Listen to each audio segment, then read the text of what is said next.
Baik, halo semuanya. Selamat pagi Bu Diota, selamat pagi teman-teman sekalian. Perkenalkan kami dari kelompok 5. Di sini kami akan mempresentasikan materi yaitu tentang obligasi. Baik, untuk itu izinkan kami memperkenalkan kelompok kami terlebih dahulu. Perkenalkan, yang pertama Inyaman Ari Krisnayadi dengan NIM 1017. Selanjutnya ada Putu Sintia Pratramesri Rahayu dengan NIM 1038. Dan yang terakhir ada Dewa Ayu Raisri Mahtami dengan NIM 1045. Pokok pembahasan yang akan dibahas pada presentasi ini yang pertama yaitu ada memahami obligasi, selanjutnya ada karakteristik obligasi, lalu ada jenis-jenis obligasi, berikutnya ada penilaian obligasi, dan yang terakhir ada risiko obligasi. Baik, untuk mempersingkat waktu, izinkan saya untuk memaparkan materi presentasi terlebih dahulu, yaitu tentang memahami obligasi. Apa itu obligasi? Berbeda halnya dengan saham yang merupakan bukti kepemilikan terhadap suatu perusahaan, pemilik obligasi adalah pemilik piutang atas sebuah perusahaan yang mendapatkan keuntungan nantinya berupa pendapatan bunga yang dapat disebut juga dengan kupon dan akan dibayarkan kembali pada saat jatuh tempo. Lalu, obligasi itu sendiri adalah utang jangka panjang yang akan dibayar kembali pada saat jatuh tempo dengan bunga yang tetap. Obligasi juga dapat disebut dengan pendapatan tetap. Selanjutnya, obligasi memiliki kode untuk membedakan suatu obligasi dengan obligasi lain. Untuk kepentingan pencairan dan organisasi, data komputer dan untuk menunjukkan beberapa karakter dari obligasinya, obligasi dapat berupa coupon bond dan pure discount bond. Obligasi dapat berupa kupon bond atau obligasi kupon dan pure discount bond atau obligasi dengan diskon murni. Kupon bond adalah obligasi yang membayar kupon. Kupon adalah bunga yang dibayarkan oleh obligasi untuk periode tertentu. Pure discount bond merupakan obligasi yang tidak membayar kupon sehingga obligasi dijual dengan harga diskon.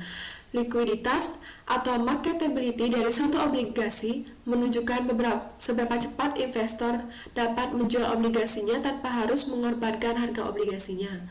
Salah satu pengukuran dan likuiditas obligasi adalah rentang permintaan dan penawaran.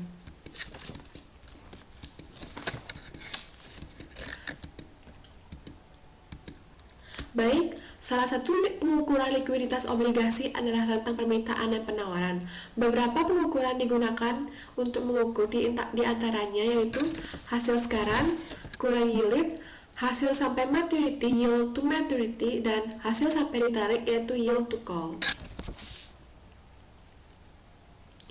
Hasil sekarang diukur dengan nilai kupon setahun dibagi dengan nilai pasar obligasi saat ini. Lalu hasil sampai maturity adalah tingkat return dari obligasi yang diberi dengan harga pasar sekarang dan disimpan sampai jatuh tempo. Lalu ada hasil sampai ditarik adalah return dari obligasi sekarang sampai obligasi ditarik kembali. Baik, saya akan melanjutkan presentasi. Materi selanjutnya adalah mengenai karakteristik obligasi. Obligasi memiliki beberapa karakteristik atau ciri khas. Yang pertama adalah nilai obligasi atau jumlah dana yang dipinjam, atau disebut juga dengan jumlah emisi obligasi. Adalah jumlah dana yang dibutuhkan oleh perusahaan penerbit obligasi. Yang kedua yaitu jangka waktu obligasi adalah masa jatuh tempo atau masa berakhirnya pinjaman obligasi tersebut. Yang ketiga yaitu prinsipal dan coupon rate. Nilai prinsipal adalah sejumlah uang yang disetujui oleh penerbit obligasi dan dibayarkan kepada pemegang obligasi saat jatuh tempo. Coupon rate atau nominal rate adalah tingkat bunga yang disetujui oleh penerbit obligasi dan dibayarkan tiap tahun kepada pemegang obligasi. Yang keempat yaitu jadwal pembayaran yang dilakukan oleh penerbit secara berkala sesuai dengan kesepakatan yang telah ditentukan sebelumnya. Yang terakhir yaitu obligasi bisa diterbitkan oleh perusahaan ataupun oleh pemerintah. Materi selanjutnya mengenai jenis-jenis obligasi. Jenis-jenis obligasi ini dibagi lagi menjadi beberapa kategori. Kategori yang pertama yaitu menurut cara peralihan yang dibagi menjadi obligasi atas tunjuk dan obligasi atas nama. Obligasi atas tunjuk adalah obligasi yang dibayarkan kepada pihak yang membawa obligasi tersebut meskipun namanya tidak tercantum di perusahaan penerbit obligasi. Obligasi atas nama adalah obligasi yang dibayar oleh pihak yang namanya telah tercantum atau tercatat di perusahaan penerbit obligasi. Kategori yang kedua yaitu menurut jaminan yang diberikan atau hak klaim. Yang pertama yaitu obligasi dengan jaminan dan obligasi tanpa jaminan. Kategori yang ketiga yaitu menurut cara pembayaran bunga. Ada obligasi dengan bunga tetap, yaitu jumlah bunganya tetap atau tingkat bunganya tetap sampai obligasi tersebut jatuh tempo. Yang kedua itu obligasi bunga tidak tetap, di mana tingkat bunganya tidak tetap dan disesuaikan dengan tingkat suku bunga pasar. Yang ketiga itu obligasi tanpa bunga.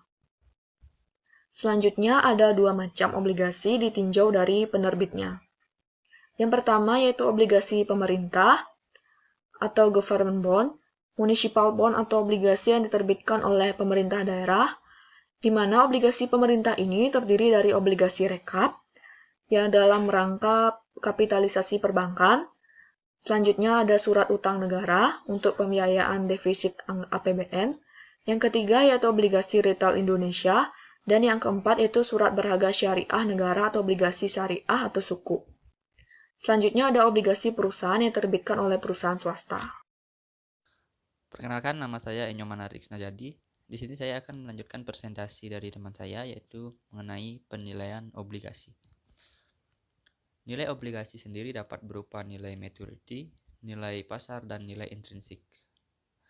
Adapun proses dalam penilaian obligasi itu memerlukan 3 komponen informasi. Yang pertama yaitu jumlah cash flow yang diterima investor atau penerimaan bunga periodik dan nilai nominal pada jatuh temponya.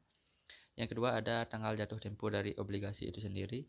Dan yang ketiga tingkat return yang diharapkan oleh investor.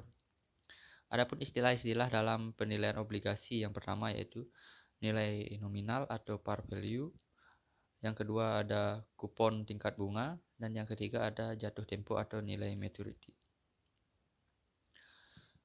Ada 5 teorema yang diperkenalkan oleh Markle yang menjelaskan tentang hubungan antara harga-harga obligasi dengan hasil-hasilnya. Adapun teorema 1 yaitu harga dari obligasi akan bergerak berlawanan dengan hasil pasar. Semakin meningkat suku bunga maka semakin menurun harga obligasi dan begitu pula sebaliknya.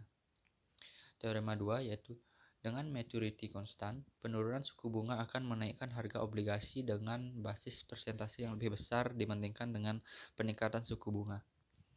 Teorema 3 yaitu untuk perubahan suku bunga tertentu, besarnya jumlah bunga perubahan harga obligasi akan berhubungan positif dengan waktu jatuh temponya, yaitu semakin lama jatuh temponya maka semakin besar pula perubahan harga obligasinya. Teorema 4. Perubahan harga yang terjadi akibat hubungan antara maturity obligasi dengan volatilitas harganya akan semakin besar dengan tingkat menurun sejalan dengan peningkatan maturity. Teorema 5. Persentase perubahan harga obligasi akibat dari perubahan suku bunga akan lebih kecil jika tingkat kupon lebih tinggi. Lanjut ke materi berikutnya yaitu resiko dari obligasi. Walaupun obligasi ini memiliki risiko yang lebih rendah daripada saham, tetapi obligasi tetap aktiva yang berisiko. Risiko dari obligasi itu sendiri adalah kemungkinan obligasi tidak terbayar. Peringkat obligasi atau bond rating akan digunakan sebagai proksi dari risiko obligasi. Di dalam pasar modal Indonesia, terdapat perusahaan yang bergerak dalam pemberian peringkat obligasi, di antaranya PT Pemeringkat Efek Indonesia. Adapun peringkat yang diberikan seperti dijelaskan dalam tabel, yaitu peringkat triple A, ada peringkat double A, single A, dan triple B, double B sampai single C, D, plus, dan yang terakhir plus atau minus. Baik, sekian presentasi dari kelompok kami. Apabila ada kesalahan dalam penyampaian materi atau kurang berkenan, kami mohon maaf. Akhir kata, kami ucapkan terima kasih.